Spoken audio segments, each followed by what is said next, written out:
Good morning to both of you, and here's what we have for you this hour. Any moment now, LA County leaders will give an update on wildfire recovery. It's actually happening right now. Let's listen in.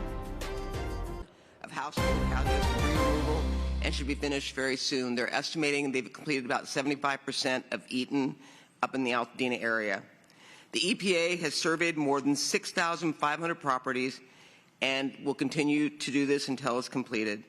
4,330 have been cleared and 1,735 have been deferred to Phase 2.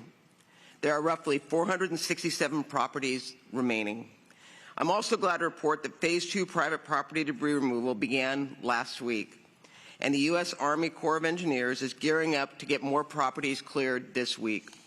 We still have a long way to go, but the progress is a testament to the incredible commitment of our federal partners, state partners, and the County Department of Public Works, and of course our impacted property owners who have quickly turned in their right of entry forms.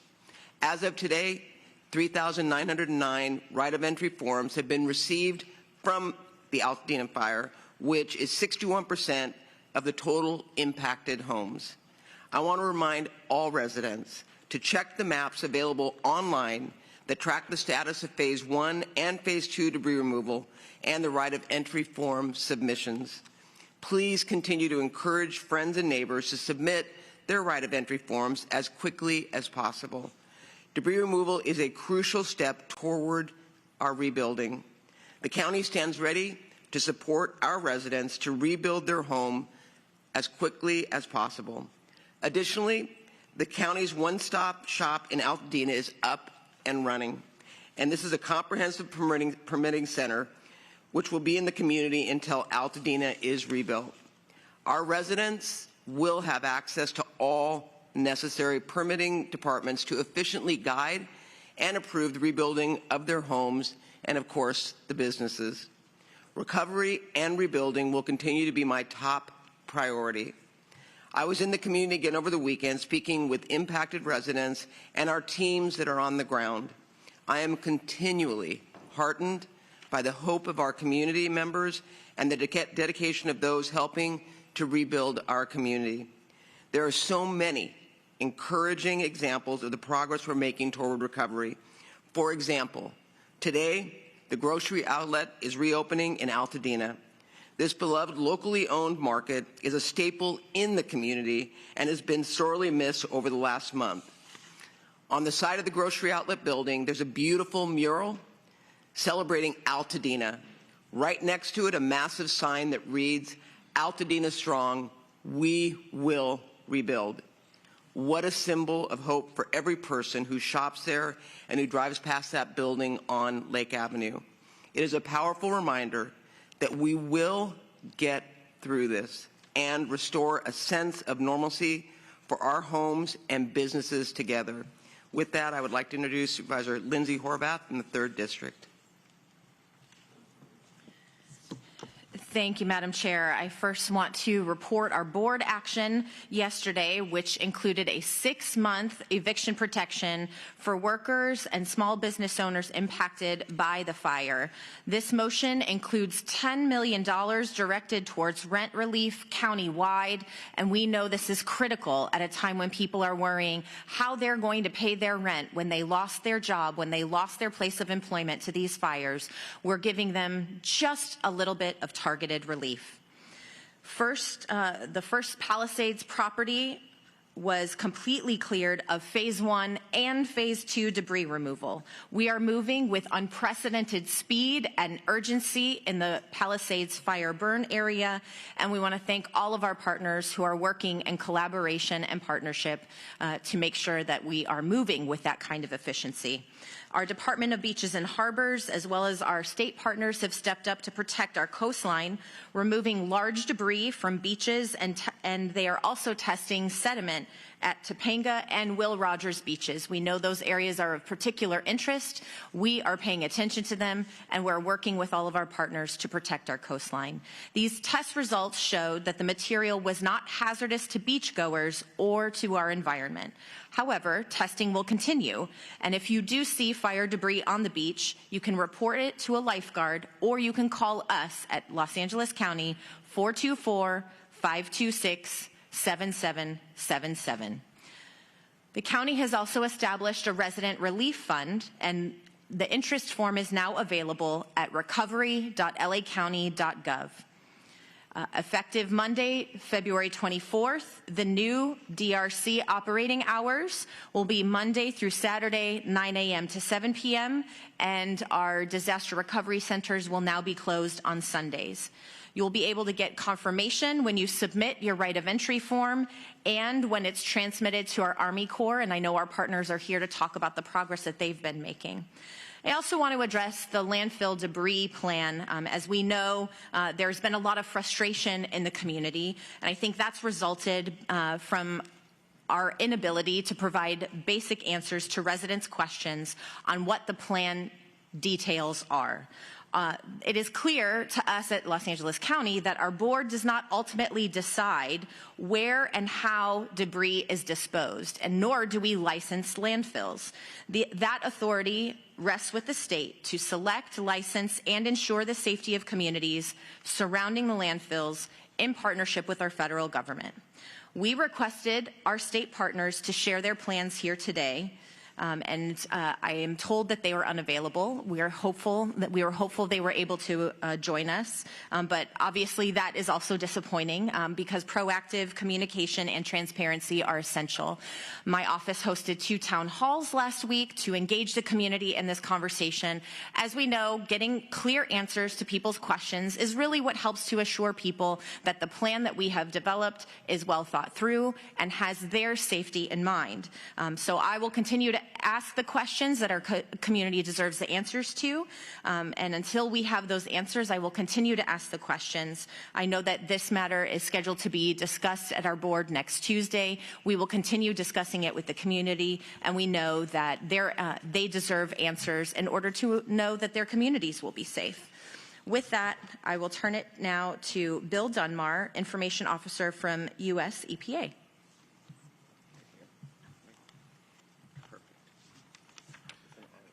Thank you very much.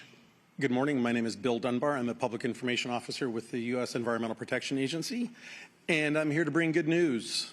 Pleased to report that this morning we've hit another major milestone since EPA began our removals of household hazardous materials and lithium batteries on January 28.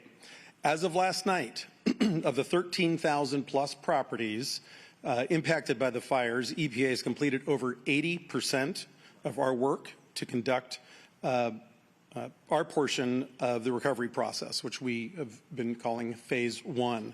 Specifically, we've completed household hazardous material removals at over 8,000 properties and identified another 3,400 that we are deferring to our partners at the Army Corps of Engineers. I know that there is some question about this part of the process, which has been called Phase 2 deferred.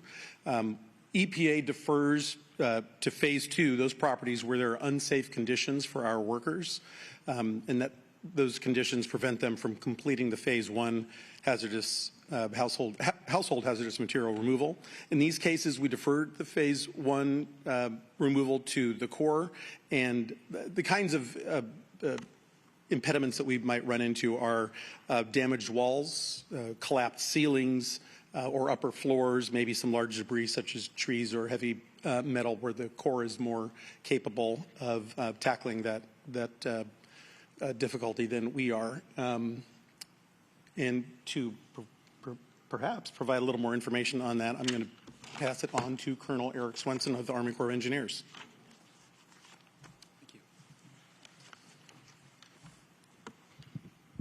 Good morning, LA County. My name is Colonel Eric Swenson. I'm the Army Corps of Engineers Recovery Field Office Commander for this operation.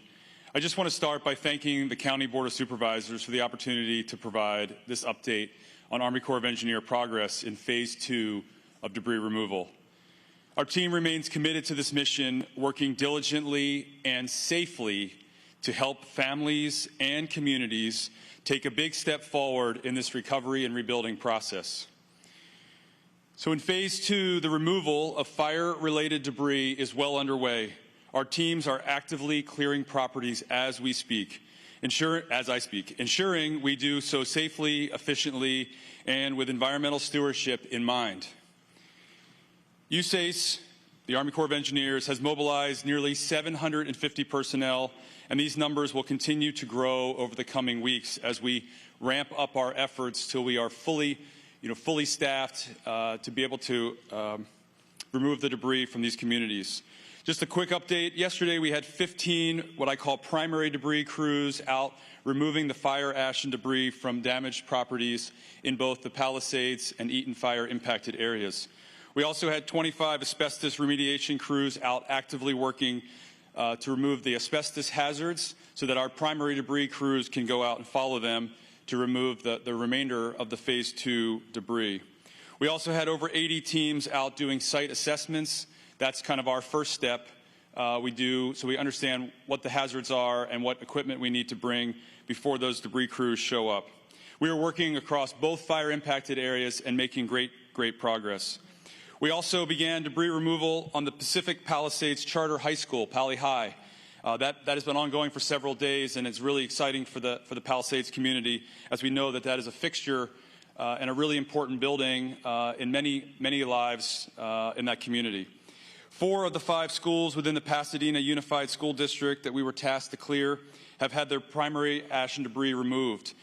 We are working with the school district leaders, closing out those sites and finishing the paperwork so that we can complete those projects and return those to the school district to start their next phase of the rebuilding process so we can get our kids, your kids, back in a proper school, back in your communities.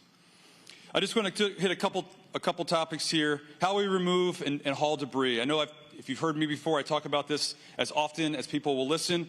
Once a property is cleared for Phase 2, our crews carefully remove fire debris, including structural remains, ash, and any hazardous materials that we may find, the majority of which are taken out by the EPA. Packaging the debris. The debris is all sorted on site. We use what we call the wet method, so we wet everything down to prevent any ash or dust from getting into the air. We also monitor all of our operations using air monitors, both individual, perimeter, and sensitive site monitors. That helps us adjust our techniques to ensure that we are preventing any dust from getting into the air. For transport, that wet material is transported in the back of plastic-lined trucks that are sealed, and then the tarp for the truck goes down on top to secure all of that for transport to the final destination. Those final destinations could be a recycling center if it is clean concrete or recyclable metals, or it could be a certified permitted landfill, certified and permitted by the state of California for fire, ash, and debris. Also, we unveiled this week our public viewer. I encourage everyone to go out. There's a link on both recovery.lacounty.gov. Also on the LA City website, there's a link. And on the Army Corps of Engineers Los Angeles District website, there's also a link to that viewer. It allows you to go on and get some basic information. We've also imported all the EPA status so you can see it all that information in one location. I think with that, I'll just close by thanking you, thanking the community for your continual support and patience as we move through this process. We are committed. Our mission is to clear the way for rebuilding and recovery, and we want that more than anything for the community members and the survivors who were impacted by this fire. Again, if you haven't signed up for your right of entry, I encourage everyone to go to recovery.lacounty.gov, sign up for your right of entry, and allow us to get to your property as quickly as possible so that you can start the next phase of rebuilding here. Thank you. And I'll be followed by Dr. Farrer. Good morning, and thank you so much. I want to express my gratitude to Supervisor Horvath, Supervisor Barger, and the entire team that's working so diligently to help us through this wildlife recovery. I especially appreciate everyone's consistent goal to remove debris as quickly as possible. The debris actually causes a lot of health risks in our communities. The faster we can get it out of the neighborhoods, the better off we all are in terms of starting the rebuilding process. Last week, we posted information about the LA County Comprehensive Post-Fire Assessment. The assessment plan is a coordinated effort involving multiple departments, agencies, and research institutions, leveraging expertise in environmental science, health, toxicology, and air quality to assess potential health risks and guide the recovery efforts. The plan includes air quality monitoring to detect harmful pollutants, including fine particulate matter, volatile organic compounds, and other byproducts that can affect respiratory health. Soil sampling is part of the plan as well, and that assesses potential contamination from heavy metals, dioxins, and other toxic residues that may have settled from the wildfire ash and debris. We're also doing water quality analysis to ascertain the impact of fire-related contaminants on drinking water sources and natural waterways. The work involves collecting and analyzing samples in areas most impacted by the fire to help assess the extent of environmental exposures, to identify any potential health risks, and to guide mitigation strategies to protect communities as they recover and rebuild. Findings from the partners collaborating on the assessment plan will be shared publicly and updated regularly to ensure transparency and provide residents with requested information. In addition, last night we held a town hall where AQMD representatives and people from the State Water Quality Board presented their initial results on air quality sampling and on the water sampling. We know that there have been a lot of questions and concerns about soil testing, so I want to take a moment to provide some additional information on what's happening now and what residents can expect moving forward. Right now, initial soil testing is actively underway in fire-impacted areas through a collaborative effort that includes the California Department of Toxic Substances Control, DTSC, the California Department of Public Health, and the LA Fire Health Study Consortium, which includes partners at Harvard, UCLA, UC Davis, UT Austin, USC, and Yale. In addition to the soil testing done by these partners, at Public Health, we've asked Rowe Associates to evaluate environmental conditions at fire-impacted properties, including public properties in the Los Angeles County within and near the Eaton and Palisades fire areas to quantify fire-related hazardous substances in soil and ash. The sampling is scheduled to begin this week, and it will continue through March. Information on each assessment is posted on our website, and that's the same place that results will be posted as they become available. We're also interested in ensuring that the health and social service needs of residents impacted by the Eaton and Palisades fires are addressed. To this end, this morning, in partnership with community members from the LA County Recovery Health and Services Task Force, we've launched a rapid needs assessment to make it easy to hear directly from you, impacted residents, about what you need. The survey is available online at recovery.lacounty.gov and on the Public Health Wildfire page in English and Spanish, and it takes probably about 10 minutes to complete. It's completely voluntary, and all of your responses are anonymous. We don't collect any personal identifying information. The results will be shared publicly, and they're used to inform local agencies, healthcare providers, and policymakers so they can respond to the community's most urgent needs. We encourage all residents that are impacted by the wildfires to take a few minutes and complete the survey so that you can share your experiences. This is the way that your voices will ensure that the responses and our response activities are going to meet your needs. For more information on the post-fire assessment and survey, please visit publichealth.lacounty.gov, and updates will continue to be posted there as well.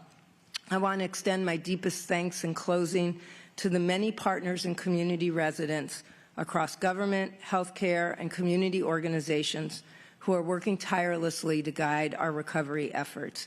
The collaboration is essential, and we're really grateful. Thank you. And now I'm going to introduce...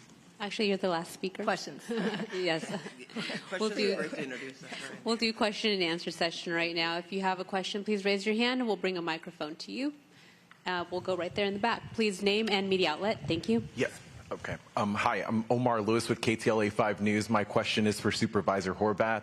This morning, the LA Times released an article revealing text messages between you and the mayor where there were some frustrations expressed over the coordination or lack thereof. Have you ever been able to address this with the mayor, and what specific concerns did you have as far as that collaboration and how it could have been better?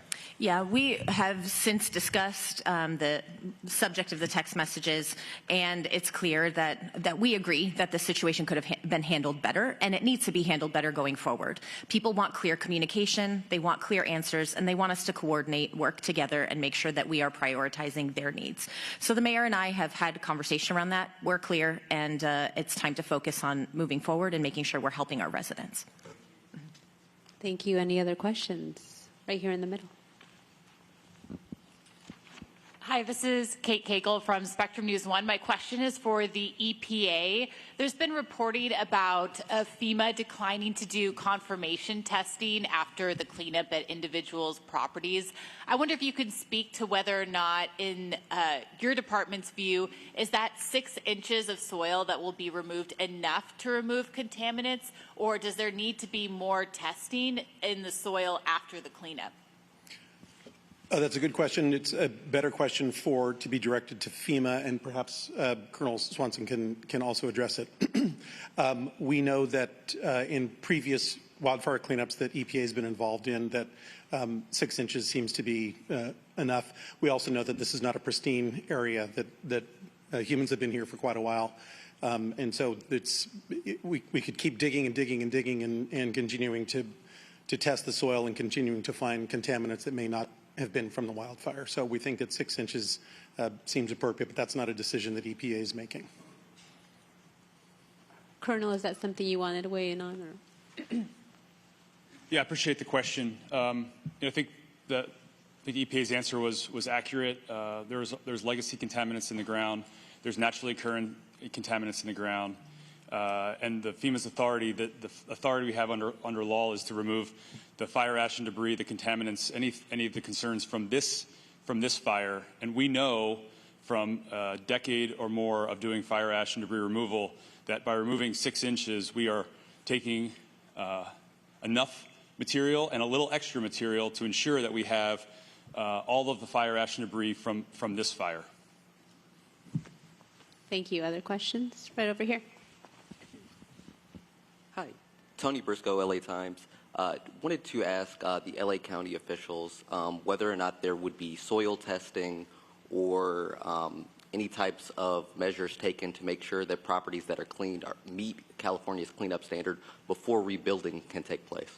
Yeah, I was going to say, I'm going to let Dr. Ferrer answer that, because clearly, this is on both Supervisor Horvath and my radar as it relates to the fact that FEMA's not going to test, and we have a lot of residents that are concerned, and that's why Dr. Ferrer can elaborate. That's why we're doing initial testing right now, and then we're going to figure out a path moving forward. But Dr. Ferrer, if you want to follow up on that.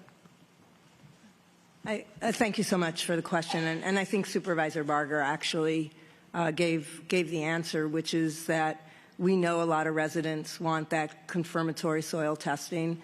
We're working with the state, and as I noted, I already posted a lot of other soil testing that's happening and will continue to happen to try to answer questions. Everybody who is doing rebuilding on their property wants to make sure that their conditions are optimal for that rebuild, but I think it's also correct to note that the soil may have been contaminated before. I mean, one good thing is the State Department, DTSC, has some soil sampling that they did before the fire, so we're going to be able to look at that. But we are working collaboratively with our state partners to figure out a way, and our academic partners, to try to get good information to people.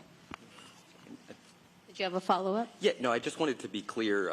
So without knowing whether the soil is contaminated or not, will rebuilding be allowed to move forward? Yes, I mean, rebuilding is absolutely allowed once the cleanup happens. There's no requirement around what the soil samples need to be at. I mean, this is really an issue around safety after the rebuild, and people wanting to know that the area that they live in isn't really causing any exposures to dangerous contaminants that will continue to affect their health. So that's a reasonable question for people to ask after a fire of this magnitude, and we're going to do our best to get answers to that through a sampling strategy that's happening across multiple partners.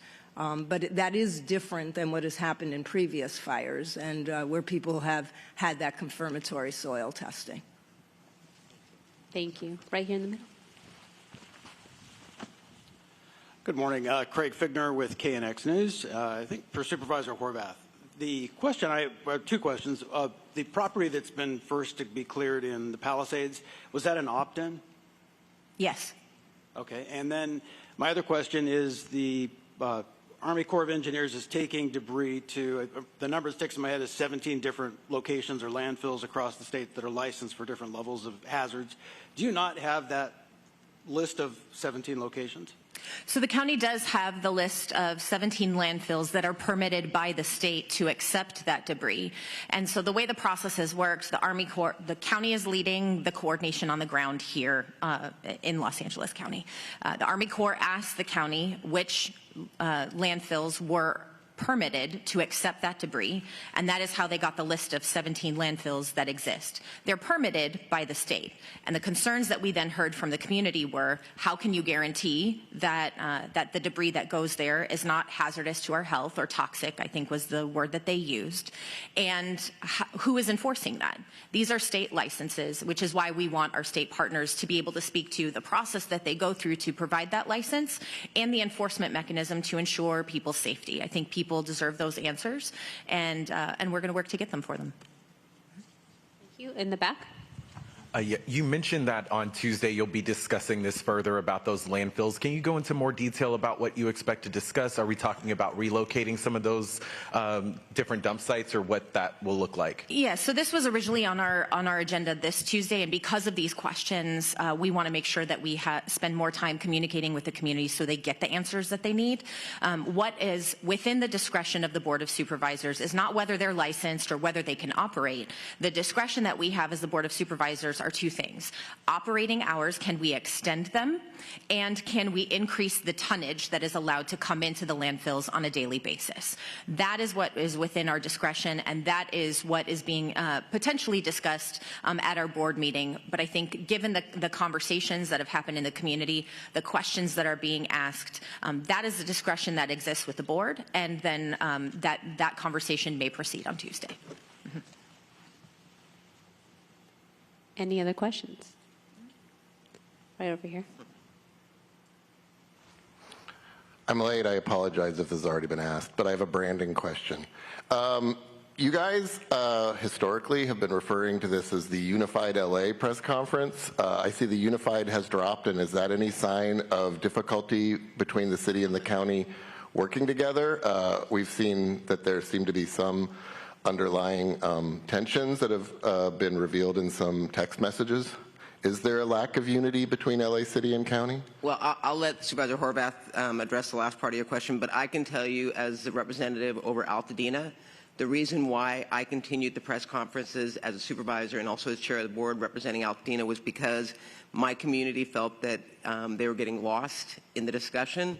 And so if you will note, every answer I gave is specific to the Eaton fire, because that's the area that I represent, and Supervisor Horvath does the same for the area that she represents, and then I'll let her address the second part of your question. But for me, it's always been about having one voice for my community, but make no mistake, I am in contact with Mayor Bass as it relates to issues surrounding the money coming in and how it's going to be spent in both fires and other various issues, even on the one-stop centers that we have, in terms of coordination to make sure that we are in fact aligning in a way that is responsive to the constituents, whether they're LA City or LA County.